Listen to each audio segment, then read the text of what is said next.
The Nigerian government has said it will continue to deepen bilateral relations with other countries, such as the Republic of Ireland, to boost trade, agriculture, and investment opportunities. The Minister of State for Industry, Trade and Investment, Ambassador Mariam Yalwaji Katagum, stated this during the ministry's meeting with a team from the Republic of Ireland, led by the Ambassador of Ireland to Nigeria, His Excellency Peter Ryan, in her office.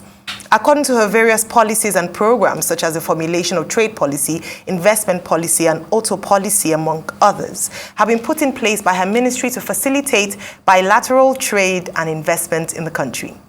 Joining us on the show this morning as we discuss ways to strengthen the bilateral relationship between Nigeria and Ireland is the Ambassador of Ireland to Nigeria, His Excellency Mr. Peter Ryan, and Yemi Adenuga, the first black woman to be elected in Irish politics. We would also be talking about St. Patrick's Day celebration, which is marked every March 17th today. Good morning and welcome to the show, Your Excellency. Good morning. And Thank you for joining us. Well, let's start with you, Ambassador.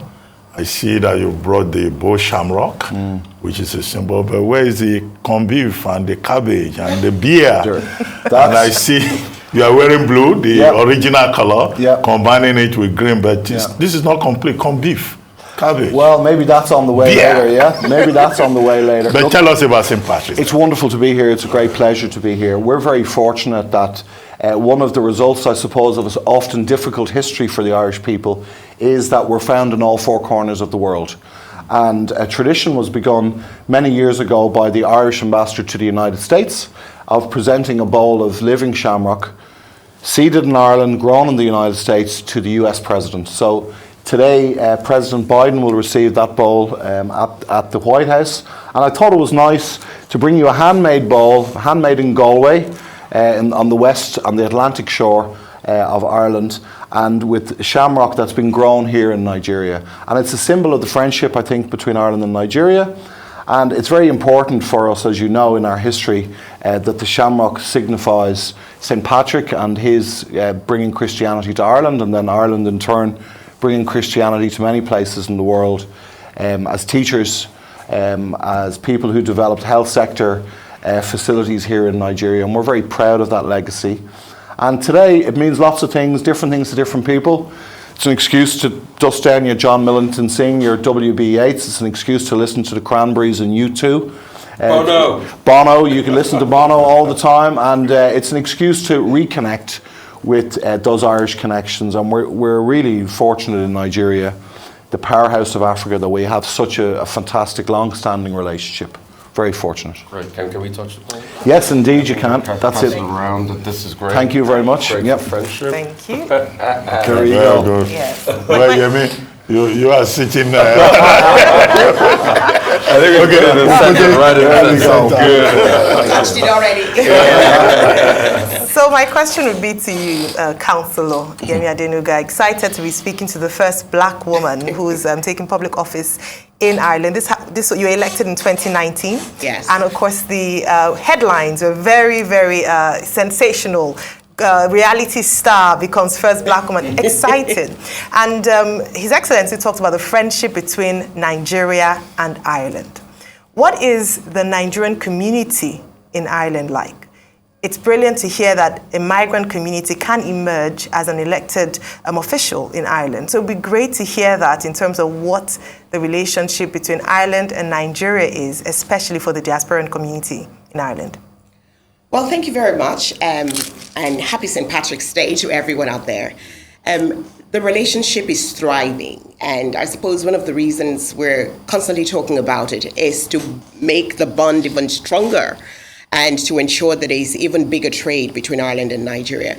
Nigerians in Ireland are doing incredible work, and I've shared this many times this week.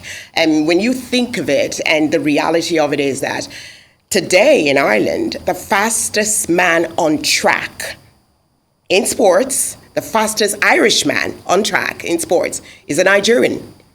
The fastest Irish woman on track is a Nigerian. Miss Ireland 2022 is a Nigerian. The first black woman to be elected in the history of Irish politics is a Nigerian.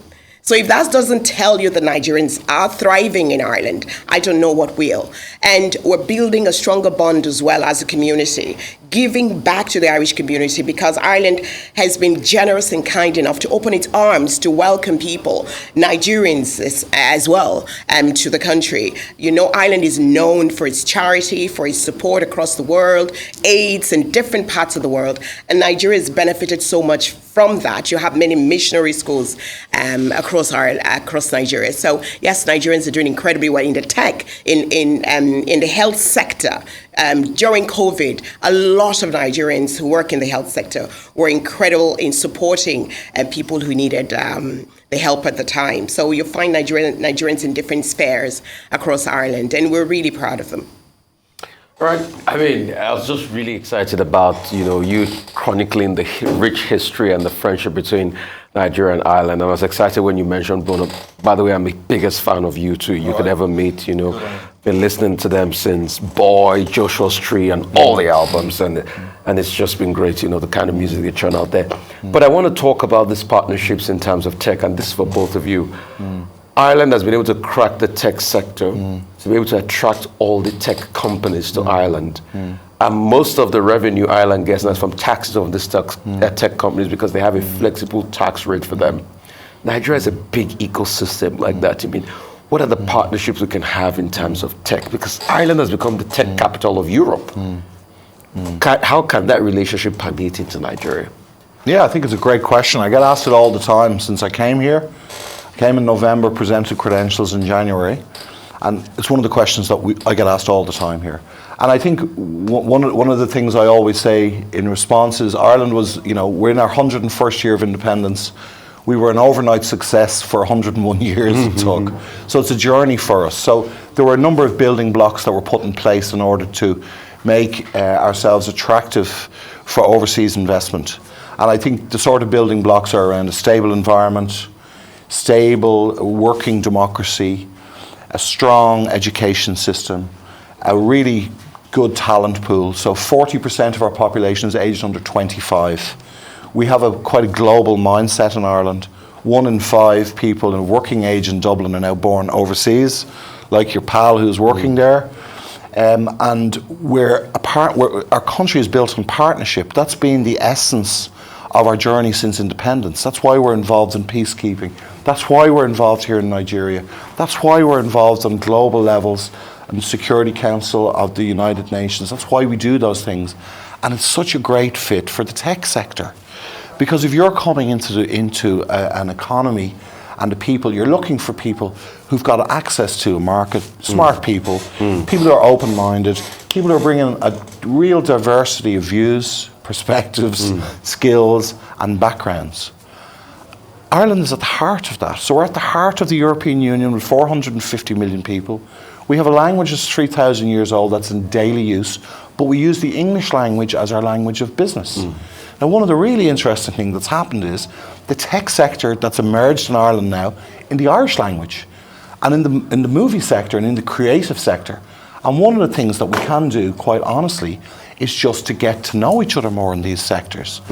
And the secret treasure at the heart of that are the Nigerian community in Ireland and the Irish people who are born with Nigerian heritage. We were talking earlier about President Biden, we were talking about all the other people, leaders around the world of Irish heritage. We are now given a gift of Irish people of Nigerian heritage. And I think we need to make sure that we get the maximum benefit for that for Nigeria and for Ireland. Because everything we do is two-way, and that's why we love what Yemi does so much. Because she's thinking the whole time, the two-way. How will it benefit Nigerian people? How will it benefit Irish people? I mean, Yemi, I'm sure you'd like to sound off for this, because tech is so much big deal. Ireland has been able to crack it. We can see revenue coming to the Irish economy from tech. How can that same revenue come to Nigeria? Well, I suppose when I think back to when I first got to Ireland, I worked for a tech company and as a cost accountant, and the opportunities that were there for Nigerians during those years when I was there was just incredible. And it opened doors for a number of migrants to get their first job in Ireland.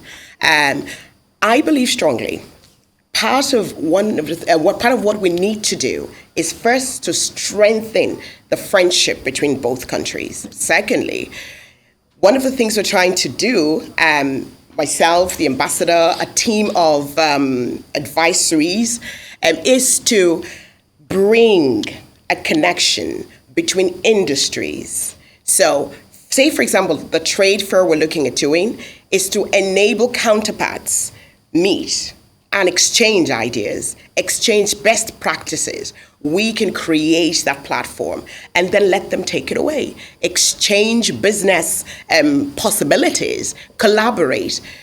Those are the kind of things we're looking to do. Ireland has that enabling environment already.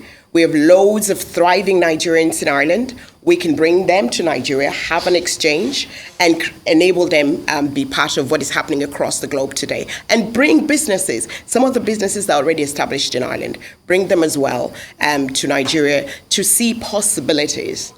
That's what we can do. Well, Yemi, let me come to you. I mean, you are in Nigeria during election time. I don't know whether you are going to vote tomorrow or whether you were around We're not on allowed February 25. So, I mean, from what you have read, from what you have seen about our process, what do you think? How do you think our process compares with your experience in Ireland? Well, the two parallels, I have to say, first of all. And I think that perhaps the very first thing we need to start doing is shifting our mindset. We need a total reorientation in order to have the kind of country in Nigeria that we desire. We're focused on manifestos. When we're picking our leaders, we're constantly asking, what's your manifesto? What do you want to do for the people? I think we need to shift that thinking. I think we need to start first examining the values of those leaders. Excuse me. What are the values of the people who we want to choose to lead us? Because anyone can write a manifesto. But what do they believe in? What leads them? The values guide the people, the way they decide. If our supposed future leaders have a value of care and people love, then you're guaranteed that when they have to make a decision about the people, between being selfish and being selfless, the values would help us know who the right person is. So I think that's perhaps the first thing that we need to look at as a country in terms of how we pick our leaders, people who genuinely have a care in their heart. And that's not determined by the manifesto. This is my personal opinion. I think it's determined by the people's value. And that's one of the things that makes us different in Ireland and Nigeria. In Irish politics, you find that a lot of people, when they step into politics, they're coming in for a purpose to change. Some coming to change something. Perhaps they've been asking, say like at local level, a councillor to do something for a long time, and it's not been possible. They're coming and want to do that themselves. They're driven by that. And then along the way, they find other passion and then want to work for the people. So the reason they're coming in is very genuine. I came into Irish politics because I saw it as a platform to do more of what I was already doing in my community of Navan. I come from Meath, which is the Royal County, and that has kept me going. So we have to ask our leaders, our politicians, why are you coming into politics? If we're very clear why they're coming, that would help us determine who our leaders will be. And I think that that's the bane of the somewhat, for want of another word, the revolution we see in Nigeria today, where young people are saying enough. We want something different. However, with that happening, it's a fantastic thing, it's a great thing. We have to prepare those young people for leadership. They're burning, the desire is there, but I don't think they're really ready. And that's one of the things, actually, that we're going to offer, the possibility for them to learn to be the kind of leaders they want to see. So they're not falling into the trap of seeing the same kind of leaders that they've been complaining about, that they're totally prepared to lead a country. And they don't necessarily have to be politicians. They may just have to get involved within the community from the grassroots level and start to change things slowly but surely. And it starts from the mindset, a total reorientation, a mind shift. And we're going to do that as well, to support people to begin to see things differently so they can act differently and deliver differently. I believe in Nigeria, and I believe that things can be better. We're resilient people. Our grit is unbelievable. And so it's doable. Well, Ambassador Ryan, we've already run out of time, but any goodwill message for Nigeria as we go to the polls tomorrow, briefly? Well, I wish a safe and a smooth day tomorrow for everybody. I know that this is a really important time for Nigeria, just as it is, as our election process is also in Ireland. I wish people well. I send them very best wishes from their families in Ireland and from the Irish people, and I know that that's repeated from Nigeria to Ireland. We look forward to a real enhancement of our links. We look forward to welcoming people, whether that's for education, for work, for visits, to enjoy our food and drink, or whatever aspect of Ireland it might be, because Ireland is the perfect gateway to Europe, just as it is for our tech companies. Well, thank you very much, Ambassador Ryan. Thank you also very much, Yemi Adenuga, for joining us on The Morning Show.